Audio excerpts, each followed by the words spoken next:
Mga boss, mga mapagmahal, luto tayo ng sibuyas na may itlog tsaka tuna na may itlog.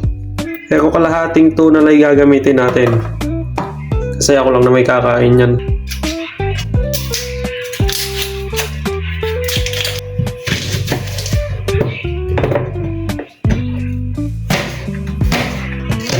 Sorry, mata kulog na. Hindi pa matalas yung kutsilyo. Kasagin na natin itlog, mga bossing.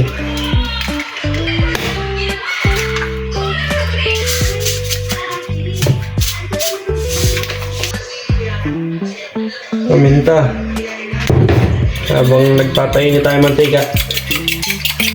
Ito na yung nahiwa nating sibuyas. Hiwain na rin natin sa usawan nating kamatis mamaya. Ito, hindi na natin piprito to. Hiwain lang natin ng ganyan, mga bossing. Tsaka natin sasalang sa oven. Nung matanggal yung balat, hindi na natin piprito. Mamaya papakita ko pagkayari. Lutuin na natin, mga bossing.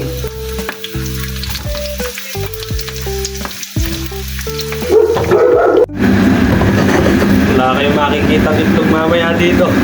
Daming sibuyas. Lagay na natin itlog, mga bossing. Konti na itlog tatlo lang kasi itlog natin dito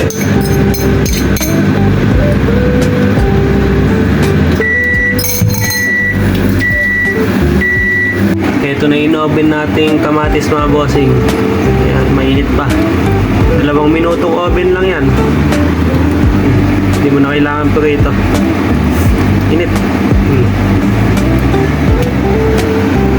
Magsasabaw pa.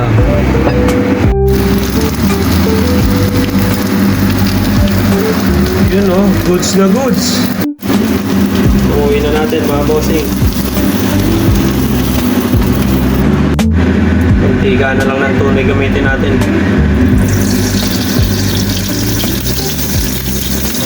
Nga lang.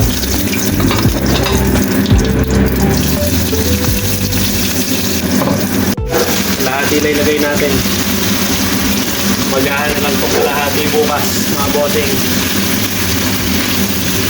Isa lang natin konti.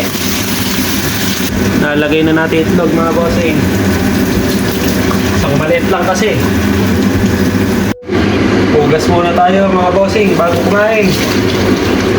Hindi tayo nagbukas ng vitamins ngayon kasi inom ako mamaya. Repo natin bukas.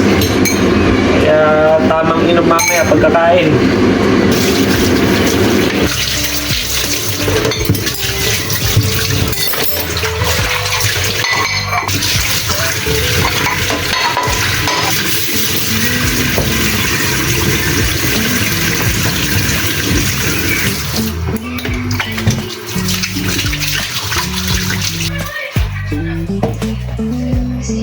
Ito na ang ating mabilisang hapunan, mga bossing. At ating microwave na kamatis. Goods na goods. Chill na chill. 2 minutes microwave lang yan, mga bossing. Hindi na kailangan iprito.